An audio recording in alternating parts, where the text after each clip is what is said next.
AP CM YS Jagan పై రాయి దాడి ఘటన గురించి తనకు తెలుసునని టీడీపీ రాష్ట్ర అధికార ప్రతినిధి ఆనం వెంకటరమణారెడ్డి సంచలన వ్యాఖ్యలు చేశారు. విజయవాడ సిపి ప్రకటించిన 2 లక్షల బహుమానం తీసుకుని దాడి చేసిన వ్యక్తి గురించి చెప్పలేనన్నారు. ఆ వ్యక్తులు ఎవరో తనకి మాత్రమే తెలుసంటూ ఆయన ఓ వీడియోని రిలీజ్ చేశారు. నమస్కారం. మనకు తెలుసు 2 days అయింది అనుకుంటే ఎగ్జాక్ట్లీ అరౌండ్ 48 hours. ఈ 2 days ఈ 48 hours లో జగన్ మోహన్ రెడ్డి దాడి గురించి మనం విన్నాం. బౌన్సింగ్ స్టోన్ అన్నారు, ఇప్పుడు కాదంటున్నారు. గ్రనైట్ పలక అన్నారు, కాదంటున్నారు. ఎయిర్ గన్ అన్నారు, కాదంటున్నారు. మరి దెబ్బ ఎట్ట తగిలింది?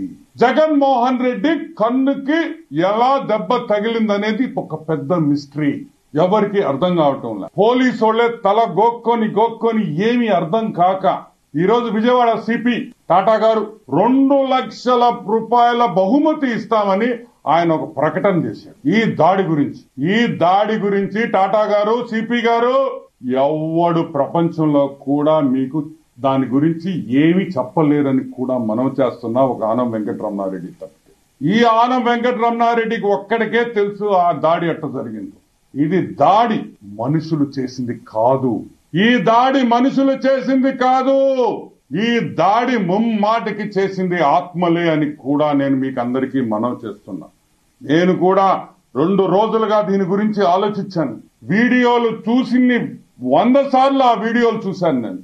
ఎక్కడ కూడా రాయి గాని ఎలా దెబ్బ తగిలిందనేది కూడా అర్థం కాదు. కానీ దెబ్బ తగిలింది. ఇవన్నీ ఆలోచించిన తర్వాత ఇది మనుషులు చేసిన దాడి కాదు, ఆత్మలు చేసిన దాడి అని మాత్రం మాకు అర్థమవుతా ఉంది. మీకు ఒక 4 ఆత్మల గురించి. వైఎస్ రాజశేఖర రెడ్డి, వైఎస్ వివేకానంద రెడ్డి ఘోరంగా హత్య చేసిన వ్యక్తి. అమర్నాథ్ గౌడ్ చిన్న పిల్లోడు. ఆత్మలన్నీ గమ్ముగా ఉంటాయి అనుకుంటున్నారా? ఆత్మలు దేవుడి దగ్గరికి పోవు, ఇక్కడే తిరుగుతా ఉంటాయి మీకోసం. మిసభ అనే ఒక మైనారిటీ పాప. సో వెంటనే పూజలు మొదలు పెట్టాలని మనస్ఫూర్తిగా తెలుగుదేశం పార్టీ తరఫున కోరుకుంటూ, ఆత్మలకి మేమేం తప్పు చేయలేదు, ఆత్మల్లారా మేమేమి తప్పు చేయలేదు, తెలుగుదేశం పార్టీ మీకేమి తప్పు చేయలేదు. ఈ 13వ తేదీ వరకు ఎలక్షన్ అయ్యే వరకు మీరు అతన్ని వదిలేయండి. 14వ తేదీ తర్వాత మీ ఇష్టం అని ఆ ఆత్మలందరినీ వేడుకుంటుంది. అందరికీ నమస్కారం. మనకు తెలుసు 2 days అయింది అనుకుంటే ఎగ్జాక్ట్లీ అరౌండ్ 48 hours. ఈ 2 days ఈ 48 hours లో జగన్ మోహన్ రెడ్డి దాడి గురించి మనం విన్నాం. బౌన్సింగ్ స్టోన్ అన్నారు, ఇప్పుడు కాదంటున్నారు. గ్రనైట్ పలక అన్నారు, కాదంటున్నారు. ఎయిర్ గన్ అన్నారు, కాదంటున్నారు.